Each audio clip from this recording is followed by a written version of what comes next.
Section of the Gospel of John has always had an appeal to me. There's something about it that's powerful. And as you heard those words, in the beginning was the Word, and the Word was with God, and the Word was with God, was God. He was with God in the beginning, and through him all things were made, and without him nothing was made that has been made. And in him was life, and that life was the light of men. It's a poetry, it's a powerful set of words. It almost feels like there should be an orchestra underneath it, where you could hear the horns and the violins and the cellos all playing as this word. In the beginning was the Word, and the Word was with God, and the Word was God. And it presents this cosmic, this grand, great picture. And then as John continues in this story, all of a sudden we hear this, and there was a man sent from God. His name was John. And it feels like, whoa, this sudden transition of what's happening and what's going on. So we're in a series for the weeks of Advent, looking at the gospel according to John. And there are 4 gospels, 4 stories of Jesus: Matthew, Mark, Luke, and John. And John has this beginning that begins with this poetry. And so we'll be looking at this section of John in the weeks leading up to Christmas. And we hear this story and we feel like, well, why is this interruption? It's like, why do we go from this big scale of the beginning and creation and light and life and all these, and all of a sudden there's a man sent from God whose name was John? And then you start to wonder, well, who's this John guy? I mean, and why are we listening and why are we hearing about him?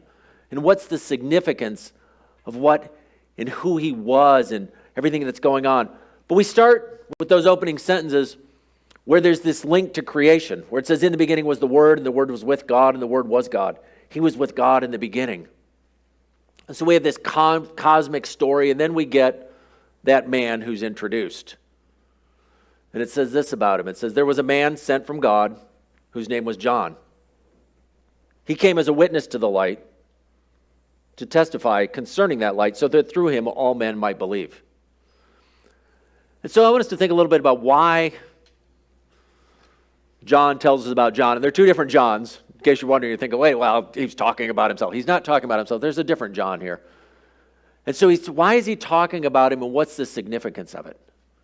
One is, as you begin that story of, in the beginning was the Word, and the Word was with God, and the Word was God, it kind of sounds like this big, far away and distant thing. And then we're introduced to a man named John. And we get the idea that here's something that grounds us in history.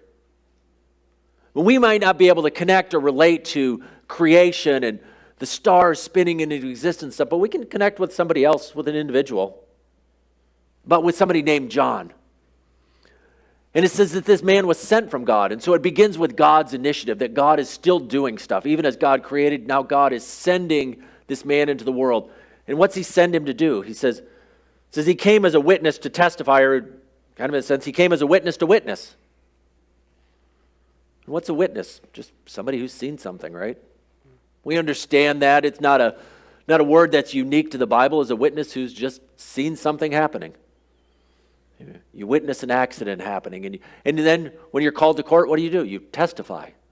You tell what you've seen. And so John here is a witness who's come to witness. And as we start this book of John, we realize this word witness becomes a significant word. That probably 50 times in this gospel at least, that this idea of witnessing is important. And then it says, what did he witness? Well, he witnessed about what? The light. Why? So that through him all men might believe. And this takes us back to, if you were here last week, we talked a little bit about this. John wrote this gospel, and at the end of the gospel, he tells us why he wrote it. And he says this in John 20:31. He says, but these are written that you may believe that Jesus is the Messiah, the Son of God, and that by believing you may have life in his name. And you notice when John is introduced, it's the same thing. He witnesses to the light. Why? So that through him all might believe. And so there's this connection to what's going on. That John comes into the world and he has a job to do. His job is to witness, to point to the light, so that through the light people might believe, and through believing they might have life. So John is taking this big picture scale and saying, why are we concerned with the beginning and the Word and the light in this creation? Why? Because that light, that Word, that creation is the source of life. And so later in the story, as we read the gospel, we learn that this one called the Word becomes flesh. John tells us in verse 14. And then we learn that he's talking about Jesus. And so he's saying, in Jesus there is life. Jesus, the God who created all things, is the source of life. And the reason John was sent by God was to tell people about Jesus so that through Jesus people might have life. That was his job. That's what he was called to do. And so we think, but it's connected to who we are. And there's a direct connection. John makes it later in his gospel in chapter 20, verse 21. And it says, again, Jesus said, peace be with you. As the Father has sent me, I am sending you. And so he's talking to his first followers and he's saying, I'm sending you. And it's that same language of just as God sent John, so now Jesus, God in the flesh, sends his followers to be witnesses to the light. And so I want us to think about, what does it mean to be a witness to the light? How do we do that? And so it's one of those topics that in church, there's a couple of topics that always get people a little concerned and worried. One is talking about money. And the second is evangelism, or sharing the good news, about witnessing. And it can be a little scary, and I know why it's scary, because I get the same feeling. One, it can be a little uncomfortable to hear about it because it can be scary. When to talk to somebody else about Jesus, we're going to talk about why it can be scary. But the other reason that sometimes it can be uncomfortable to talk about is because sometimes we feel a little guilty because we don't do it as much as we should, or we would like to. And I know that feeling myself. I keep thinking, oh, I should be telling more people about Jesus. And then I start to feel a little bit guilty. It's like, well, I don't do it. And then I come and I'm reading the passage for this week, and it's all about telling people about Jesus. And I think, well, I get to get up and preach to people about the need to share Jesus when I'm not doing a very good job of it myself. So sometimes the sermon is just for me. You can listen in and see what God is inviting us, this story of telling about Jesus. The first concept I want us to get in our head is, when it says that John came, he came as a witness to testify concerning the light. In other words, when we're practicing evangelism or witnessing, what's our primary goal? Our primary focus is to tell people about what? About our church? About Jesus.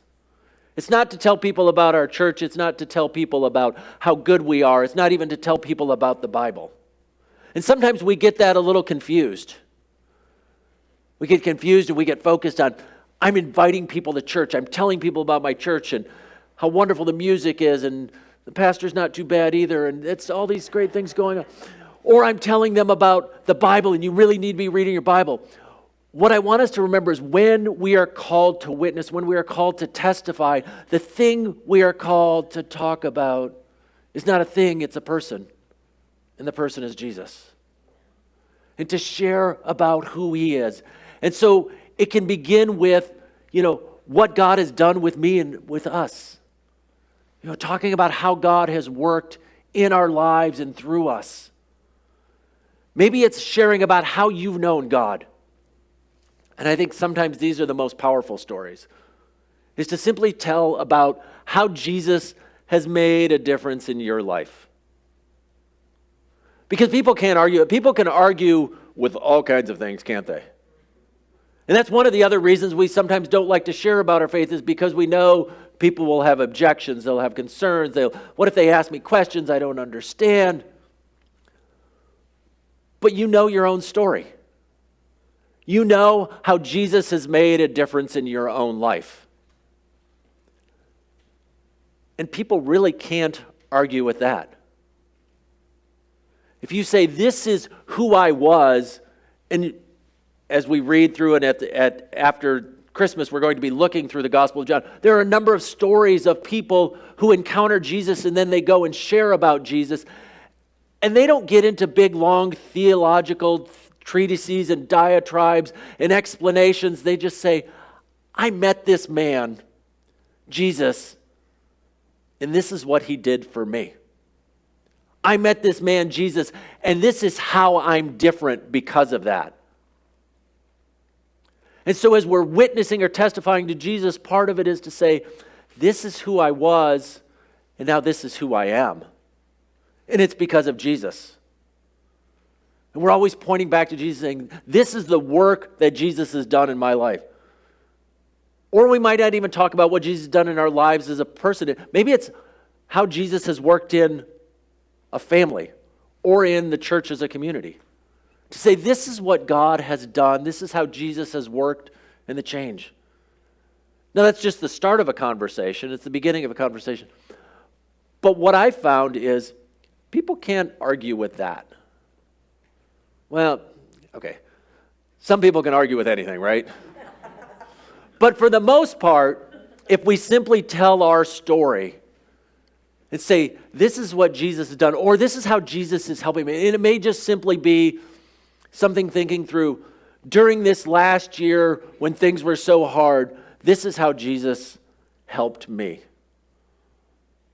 When my mom was sick, this is what Jesus was doing for me. When I was struggling in school or when I had this issue at work, this is how Jesus worked in my life, and this is how I was helped by Jesus. Now, that's not all the story we have to tell, but what you're ultimately doing is pointing back to Jesus. You're doing like John. You came as a witness to testify concerning the light. And so the story isn't on you, but it's on Jesus. Now, one of the challenges in today's world is that it is hard because we live in a changing world. I remember when I first really became committed to who Jesus was back in my late 20s, 30 years ago or so for me. So, and during those years in the early 1990s, there was a different feeling that I learned when I share about Jesus. I was given a number of different presentations. And if you grew up around the church, you probably were taught a way to present the gospel. And gospel is simply a word that means the good news. And the good news about Jesus. And so maybe you learned the 4 spiritual laws. Or maybe you learned the Roman road. Or maybe you learned the ABC. There's a half dozen, probably dozens of different, the bridge illustration. And so some of you have been around church, maybe all those ring a bell, and others of you think, oh, what is he talking about? This was the way that many of us learned to share about Jesus. There was a whole series, or there was another one called Evangelism Explosion, which was a popular where you'd go knocking on someone's door, and you would start the conversation with, if you died tonight, do you know where you're going? It was very popular and very effective back in the 1970s and 1980s. How many of you would like to do that today? Some of you might. But what you might find is, in things like the Roman road, where it talks with this, like all have sinned and fall short of the glory of God, and the free gift of God is in Jesus. And this story is, what we find in today's culture is, and as you talk to people, people know less and less about the Bible, less and less about who Jesus is. I was listening to a podcast, a conversation with this woman who works for what's called now Cru, used to be known as Campus Crusade for Christ, this organization that works on college campuses. And she was telling a story as she was doing these interviews on campus. And this young woman was there, and they were going around, they were doing this religion interview, and she went to this one young woman who had grown up on a farm in Washington State. And the first question was, what does Jesus Christ mean to you? And she tells the story, she said, I will not forget the look on this young woman's face because she had absolutely no idea what I was talking about. She had absolutely, and this again, she didn't grow up, in the midst of a city, but grew up, we think of, the farms of America and the heartland, know these things.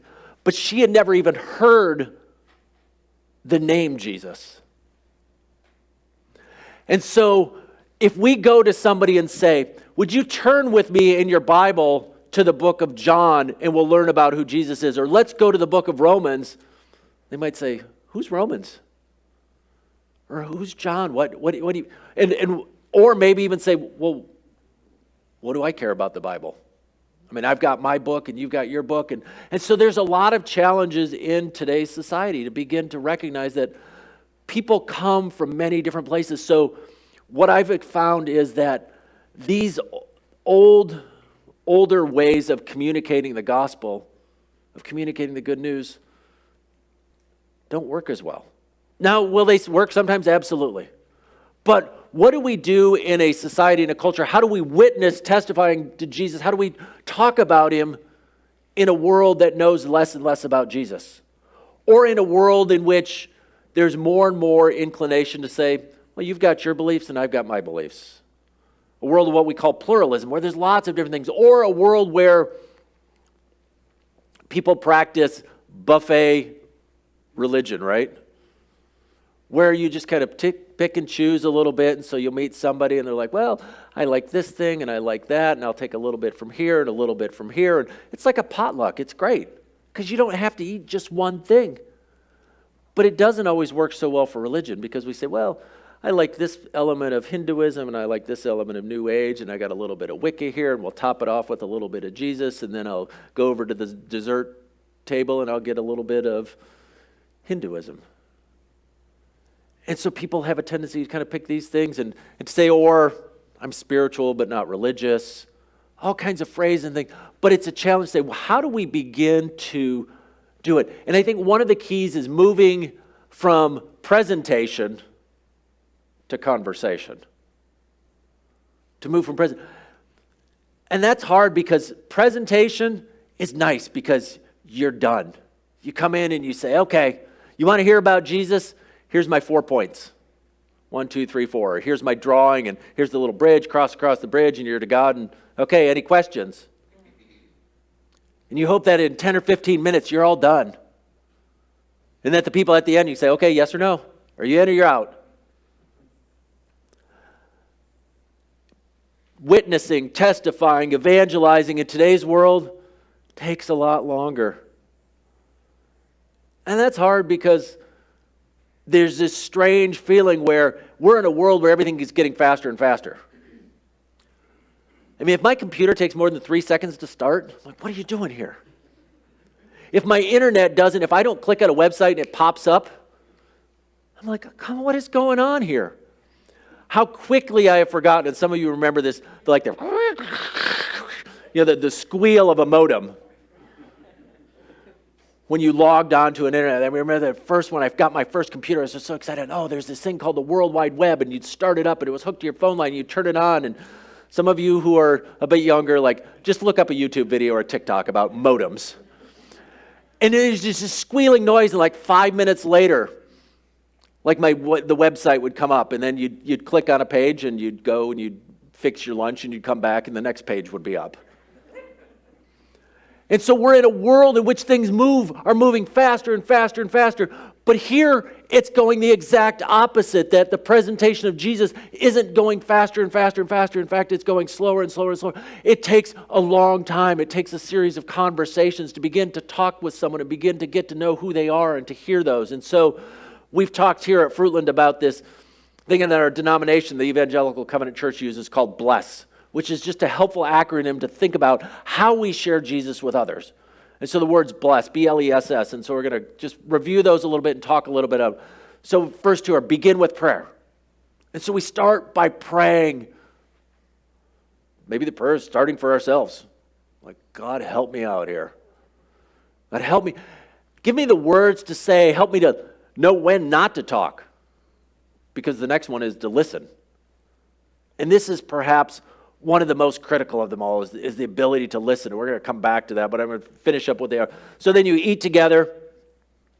And so sharing meals with people, and you serve the person, and then you share your story and God's story. So we begin with prayer. We listen with love. We eat together. We serve with love, and we share our story. But one of the biggest things is that idea of listening. And that's why I said it's a conversation. It's the ability to listen in and to hear where other people are. Instead of rushing to, here's the thing, but to listen. And part of the listening then maybe is to find out, what do they know? Where are they at?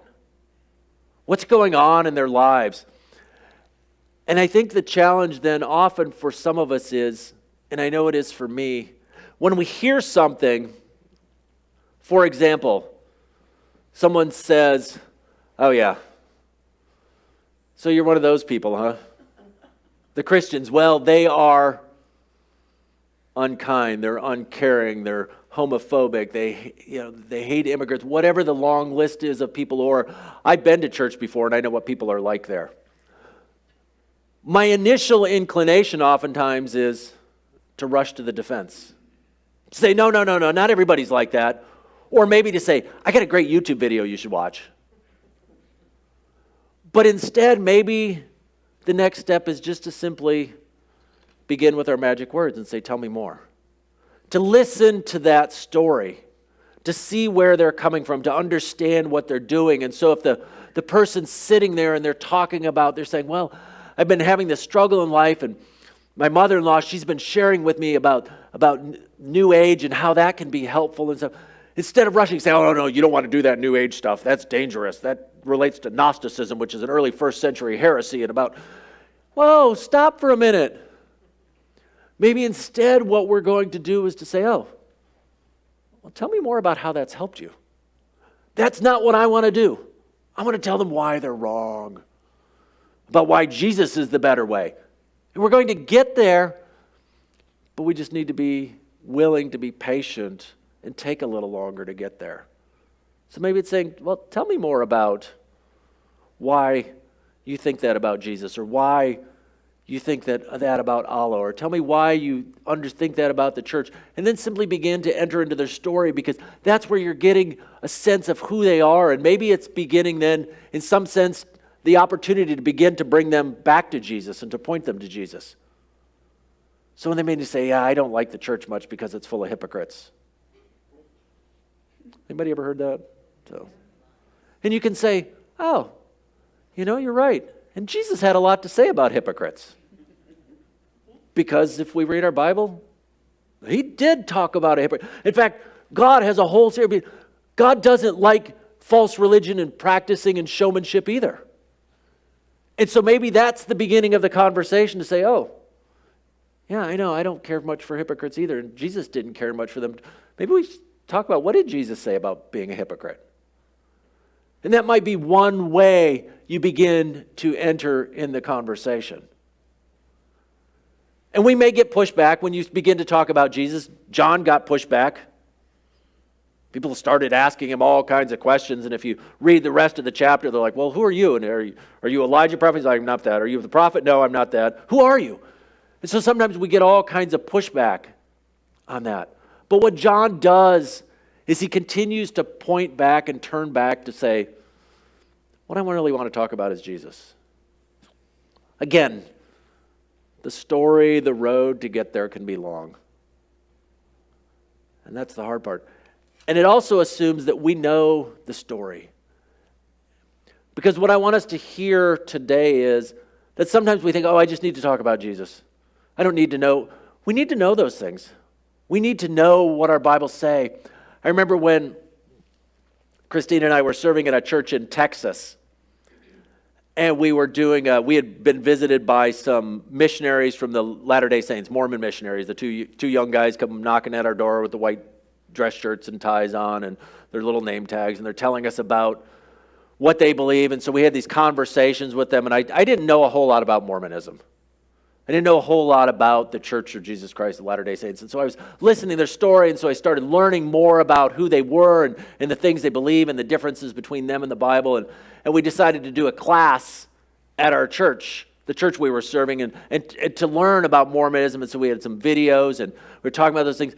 But what was fascinating in these videos that we were sharing with people was it began with a story from someone, and they were talking about people converting to Mormonism.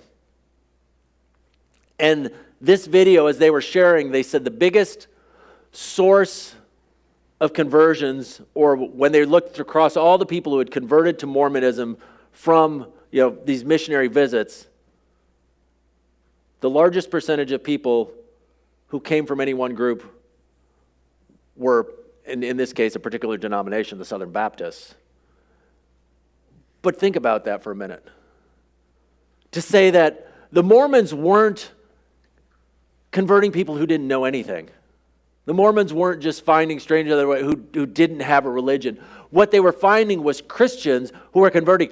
And what the researchers, and as they were presenting in this video, is what they found was the reason they converted over was because when the Mormons presented ideas to them, the people didn't know their own Bibles. They didn't know who Jesus was. So when the Mormons say, well, that's not really what the Bible says. The Bible says, no, Jesus was just a God. And they would talk and they would share these stories, and people would go like, oh, I didn't know that. And so I want us to remember that while the center of our testimony is Jesus, that doesn't relieve us of the responsibility to know what we believe and why we believe it. Now, does that mean you have to have the answer right away? Does that mean when somebody drops that question on you and says, well, what about all the genocide? What about when God orders all these people killed in the Old Testament? Well, what about all the other religions of the world? What do we do with these things? It doesn't mean you have to be able to instantly answer that. Now, there's some you should have some answer for, or at least something. But it's perfectly okay to be able to say, that's a good question. I'll get back to you on that, and to understand it. And then call me or find a book or look somewhere online, call someone else and say, well, how do I begin to answer this question? But it also should invite you to consider, what do you know? Because if all of a sudden you're being asked lots of questions and you don't know, we should know why we believe what we believe. We should know why we believe what we believe. If we're going to, when John came out to testify concerning Jesus, if we're going to testify about who Jesus is, we should at least know who Jesus is and what he's done and why it makes a difference. I mean, we wouldn't want to get up on stage and give a presentation on something we know absolutely nothing about. I mean, I'm comfortable standing up here and telling you about Jesus and about the Bible and about the ancient Near East and many of those things. I'm not about to get up here and give you a lecture on how to quilt, how to knit a sweater, how to weld a pipe,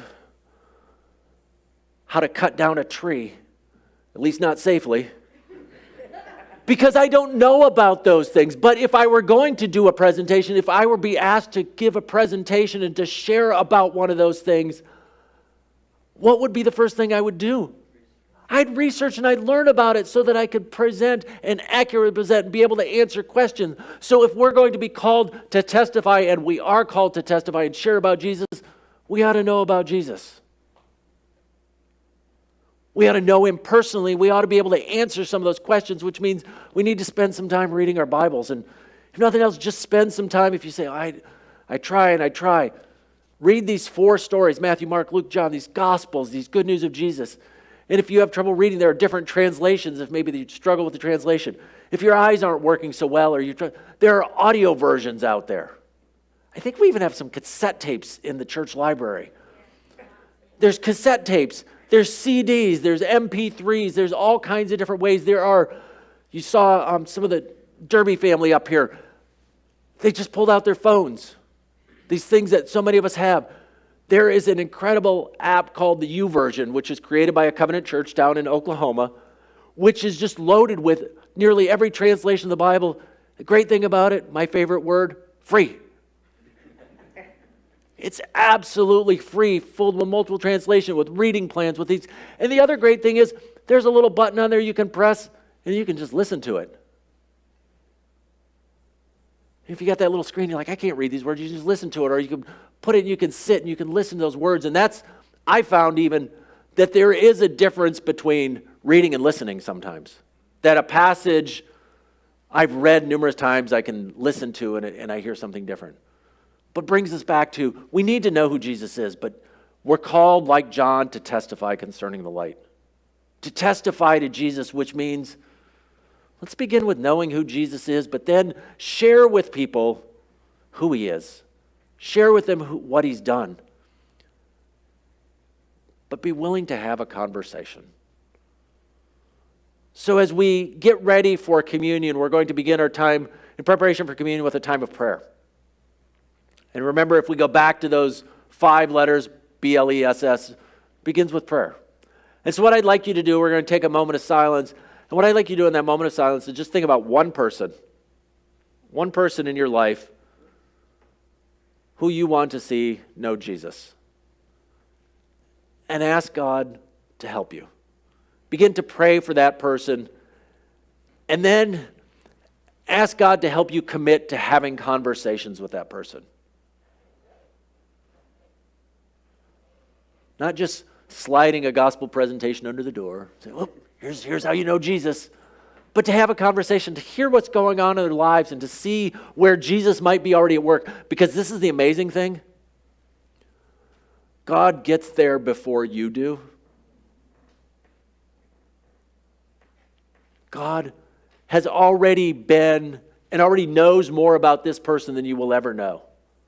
And God is at work ahead of you. And so we pray so that as we enter into that conversation with somebody, we're entering into a place where God is already at work.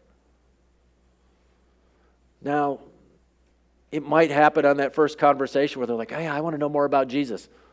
Or it might be 27 conversations later. So maybe your prayer with God might be, God, give me the patience and the perseverance to continue to have these conversations.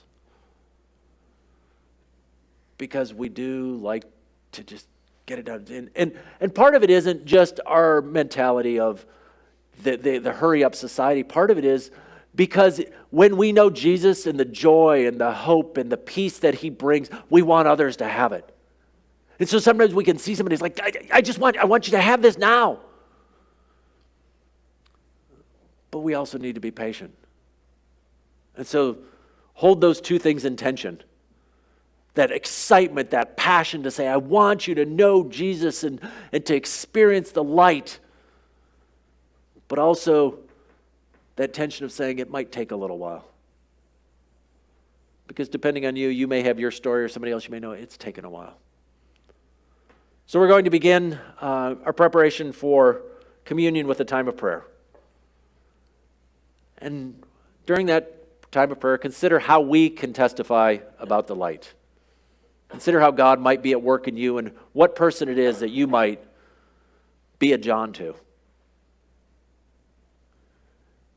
And you might even fill in your own name there. If you need to, put that verse that says, there was a man or there was a woman sent from God. And his name or her name was, and fill in the blank. He or she came as a witness to testify concerning the light so that through him others might believe.